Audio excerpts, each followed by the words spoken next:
एक बार एक राजा का बेटा शाम को मेज पर बैठा खाना खा रहा था कि रिकोटा चीज काटते समय वो अपनी उंगली काट बैठा।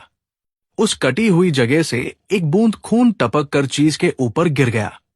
ये देखकर उसने अपनी मां से कहा, मां, मुझे दूध जैसी सफेद और खून जैसी लाल पत्नी चाहिए। मां बोली, क्यों मेरे बेटे, जो कोई लड़की इतनी गोरी होगी वो इतनी लाल नहीं होगी, और जो इतनी लाल होगी तो वो इतनी गोरी नहीं होगी। पर फिर भी तुम दुनिया में घूमो और ऐसी लड़की की तलाश करो, शायद तुमको ऐसी कोई लड़की मिल जाए। सो राजा का बेटा ऐसी दुल्हन ढूंढने चल दिया। कुछ दूर जाने के बाद उसको एक स्त्री मिली।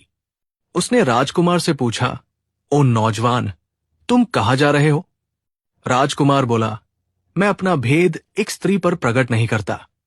और ये कहकर वो आगे बढ़ गया। आगे जाकर उसको एक बूदा मिला। उसने भी राजकुमार से यही पूछा, बेटे, तुम कहां जा रहे हो? राजकुमार बोला, हाँ, मैं आपको तो ये बता सकता हूं कि मैं कहां जा रहा हूं।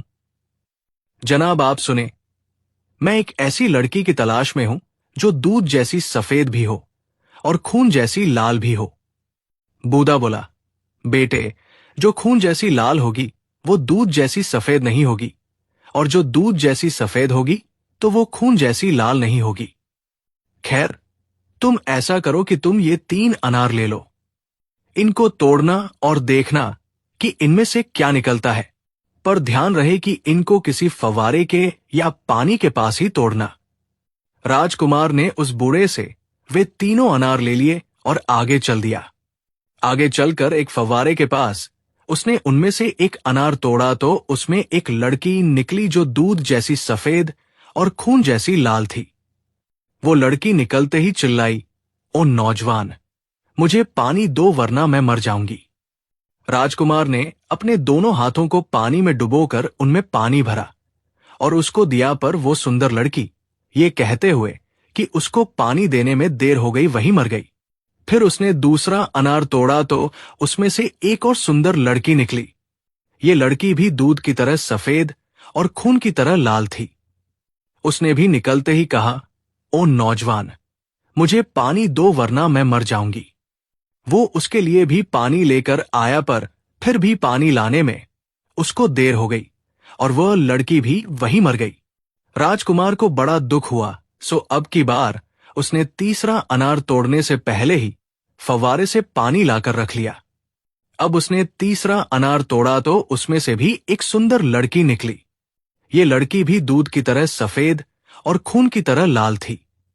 ये पिछली दोनों लड़कियों से ज्यादा सुंदर थी। इस बार राजकुमार ने तुरंत ही उसके मुंह पर पानी फेंका और वह जिंदा रही। उसने कोई कपड़ा नहीं पहना हुआ था, सो राजकुमार ने उसको अपना शाल ओढ़ा दिया। फिर राजकुमार ने उस लड़की से कहा, तुम इस पेड़ पर चढ़ जाओ, तब तक मैं तुम्हारे पहनने के लिए कुछ कपड़े और तुमको ले जाने के लिए एक गाड़ी लेकर आता हूं। ये कहकर वो राजकुमार तो चला गया और वो लड़की उस फव्वारे के पास लगे हुए एक पेड़ पर चढ़कर बैठ गई। एक मुस्लिम खानाबदोश लड़की उस फव्वारे पर रोज पानी भरने आया करती थी। वो उस दिन भी वहां पानी भरने आई। जैसे ही उसने अपना मिट्टी का घड़ा फव्वारे के पानी में पानी भरने के लिए डुबोया तो उस पानी में उसको उस लड़की के चेहरे की परछाई दिखाई दी। उसको लगा कि वो परछाई उसके अपने चेहरे की है, सो वो एक लंबी सी सांस भरकर बोली, वो मैं जो खुद बहुत सुंदर हूं, पानी का बर्तन लेकर घर जाऊं। और ये कहकर उसने वो बर्तन तुरंत ही पानी में से निकाल लिया और जमीन पर पटक दिया। बर्तन मिट्टी का था, सो जमीन पर गिरते ही टूट गया। वो बिना पानी और बिना बर्तन लिए ही घर चली गई। जब वो घर पहुंची तो उसकी मालकिन ने उसको खाली हाथ आते देखकर गुस्से से डांटा, ओ बदसूरत खानाबदोश, तेरी हिम्मत कैसे हुई बिना पानी लिए घर वापस आने की? और तू तो बर्तन भी नहीं लाई, कहाँ है बर्तन? सो उस खानाबदोश लड़की ने एक और मिट्टी का बर्तन उठाया और फिर फव्वारे पर लौट गई। जब वो अपने बर्तन में फिर पानी भरने लगी तो फिर उसको वही परछाई दिखाई दी।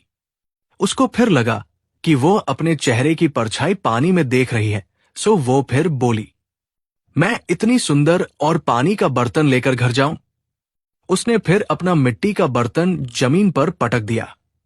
वो बर्तन भी मिट्टी का था, सो वह भी जमीन पर गिरते ही टूट गया और वो फिर बिना पानी और बिना बर्तन के घर चली गई।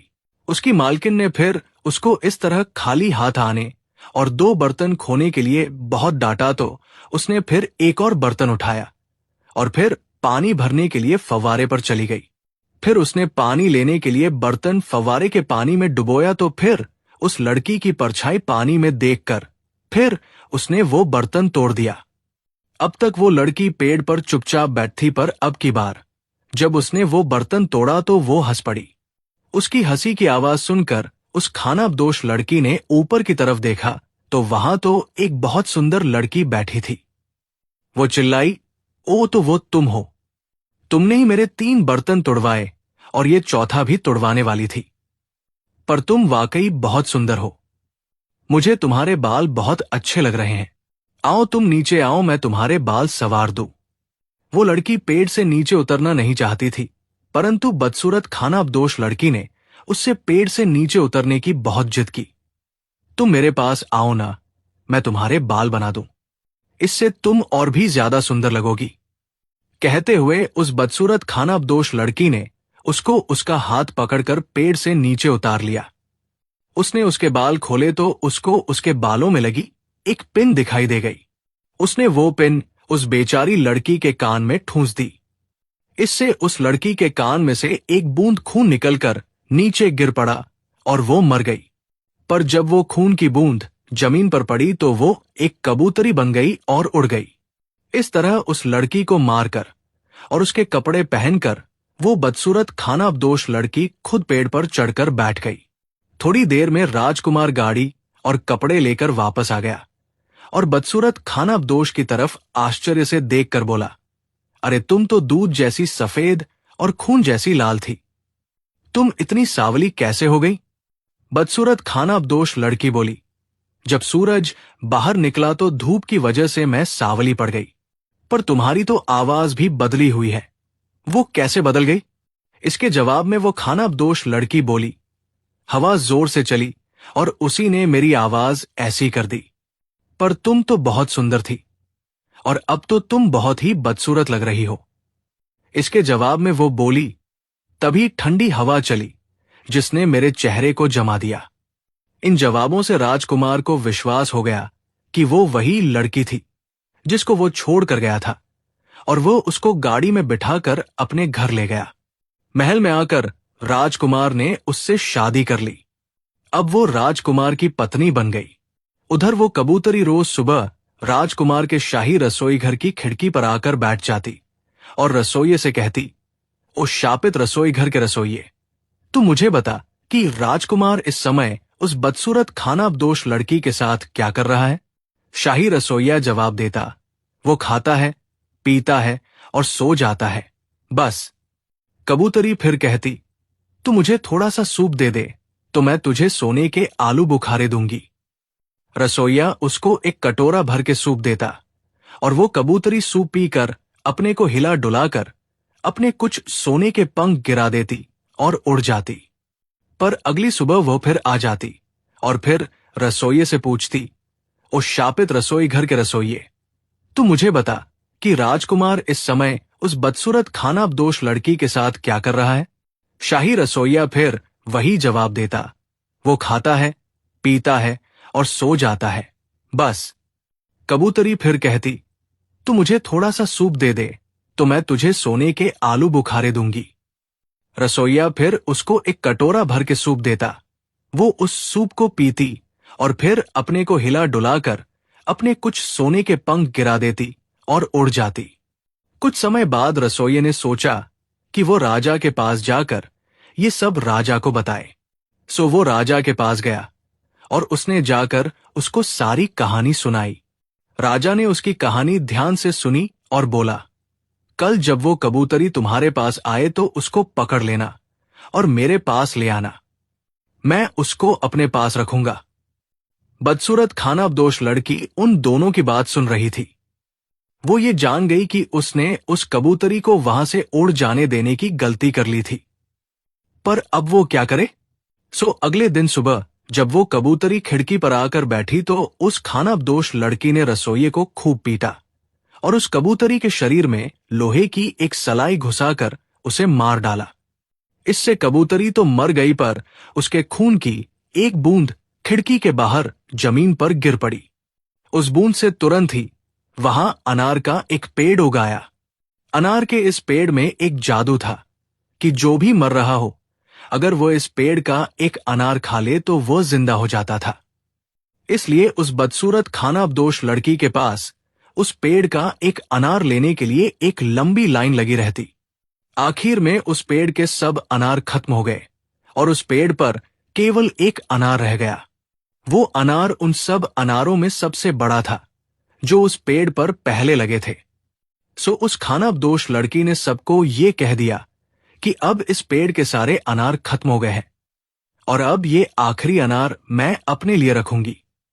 एक दिन एक बुढ़िया वहां आई और उस खानाबदोश लड़की से बोली, रानी जी, मेहरबानी करके ये अनार मुझे दे दीजिए। मेरे पति की हालत बहुत खराब है। अगर ये अनार आप मुझे दे देंगी तो मेरे पति बच जाएंगे।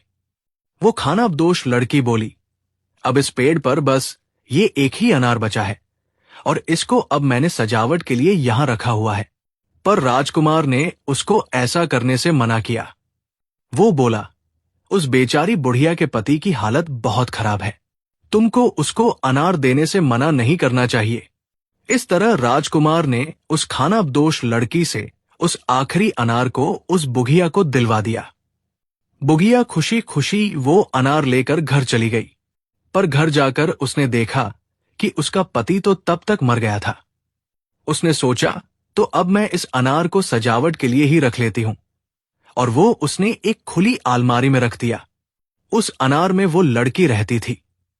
वो बुढ़िया रोज मास पढ़ने चर्च जाती थी। जब वो मास पढ़ने के लिए चली जाती तो वो लड़की उस अनार में से निकलती। वो उस बुढ़िया के लिए आग जलाती, उसका घर साफ करती और उसके लिए खाना बनाती। खाना बनाकर उसको उसकी खाने की मेज पर लगाती और ये सब करके वो फिर अपने अनार में चली जाती। वो बुढ़िया जब घर वापस आती तो अपना घर ठीक ठाक पाकर और अपने लिए खाना बना देखकर बहुत चकित होती। एक दिन वो चर्च के कन्फेशन के कमरे में गई और अपने कन्फेशन सुनने वाले से जाकर उसे सब कुछ बताया। वो बोला, तुम ऐसा करो कि कल तुम मास जाने का केवल बहाना बनाओ, पर अपने घर में या फिर अपने घर के आसपास ही कहीं छिप जाओ और फिर देखो कि तुम्हारे घर में क्या क्या होता है। इस तरीके से तुम जान पाओगी कि तुम्हारे घर में ये सब काम कौन करता है। अगले दिन उस कन्फेशन सुनने वाले की सलाह मानकर उस बुढ़िया ने मास जाने का केवल बहाना ही किया। वो घर के बाहर तक गई और दरवाजे के बाहर तक जाकर रुक गई और एक ऐसी जगह जाकर खड़ी हो गई जहां से वो अपना घर अच्छी तरह से देख सकती थी। उसके जाने के बाद वो लड़की रोज की तरह अपने अनार में से निकली और उस बुढ़िया के घर का काम करना शुरू कर दिया। तभी वो बुढ़िया घर के अंदर आ गई। बुढ़िया को देखकर वो लड़की अपने अनार के अंदर घुसने की कोशिश करने लगी, पर उस बुढ़िया ने उसे अनार के अंदर जाने से पहले ही पकड़ लिया। बुढ़िया ने पूछा, तुम कहां से आई हो? वो लड़की बोली, भगवान आपको सुखी रखे, मुझे मारना नहीं, मुझे मारना नहीं। बुढ़िया प्यार से बोली, मैं तुमको मारूंगी नहीं, पर मैं ये जानना चाहती हूं कि तुम आई कहां से हो? लड़की बोली, मैं इस अनार के अंदर रहती हूं। और उसने बुढ़िया को अपनी सारी कहानी सुना दी। उसकी कहानी सुनकर उस बुढ़िया ने उसको अपने जैसी किसान लड़की की पोशाक पहनाई, क्योंकि इस लड़की ने अभी भी कपड़े नहीं पहन रखे थे। अगले रविवार को वो उसको मास के लिए चर्च ले गई। वहां पर राजकुमार भी आता था। उसने उस लड़की को देखा तो उसके मुंह से निकला, हे भगवान, मुझे तो अपनी आंखों पर विश्वास ही नहीं हो रहा कि ये वही लड़की है जिससे मैं फव्वारे पर मिला था। सो मास खत्म हो जाने के बाद उसने चर्च के बाहर उस बुढ़िया का इंतजार करने का निश्चय किया। जब वो बुढ़िया चर्च के बाहर निकली तो राजकुमार ने उससे पूछा, मुझे सच सच बताइए माँ जी कि ये लड़की आपके पास कहां से आई? सरकार मुझे मारिएगा नहीं। राजकुमार बहुत बेचैनी से बोला, नहीं नहीं, मैं आपको बिल्कुल नहीं मारूंगा। बस आप मुझे ये बता दे कि ये लड़की आपके पास आई कहां से। बुगिया फिर भी डरते डरते बोली, ये लड़की उस अनार में से निकली है जो आपने मुझे दिया था। राजकुमार फिर बोला, तो ये भी अनार में थी? फिर वो उस लड़की से बोला, पर तुम इस अनार में घुसी कैसे? इस पर उसने राजकुमार को अपनी सारी कहानी सुना दी। राजकुमार उस लड़की को लेकर महल वापस लौटा और सीधा उस खानाबदोश लड़की के पास गया। उसने उस अनार वाली लड़की से उस खानाबदोश लड़की के सामने एक बार फिर अपनी कहानी सुनाने को कहा। जब अनार वाली लड़की ने अपनी कहानी खत्म कर दी तो राजकुमार ने खानाबदोश लड़की से कहा, सुना तुमने? मैं अपने हाथों से तुमको मारना नहीं चाहता, इसलिए अच्छा है कि तुम खुद ही मर जाओ। खानाबदोश लड़की ने देखा कि अब कोई और रास्ता नहीं रह गया है, तो वो बोली, मेरे अंदर लोहे की एक सलाई घुसा दो और मुझे शहर के चौराहे पर जला दो तो मैं मर जाऊंगी। ऐसा ही किया गया। इसके बाद राजकुमार ने उस अनार वाली लड़की से शादी कर ली और दोनों बहुत दिनों तक खुशी खुशी रहे।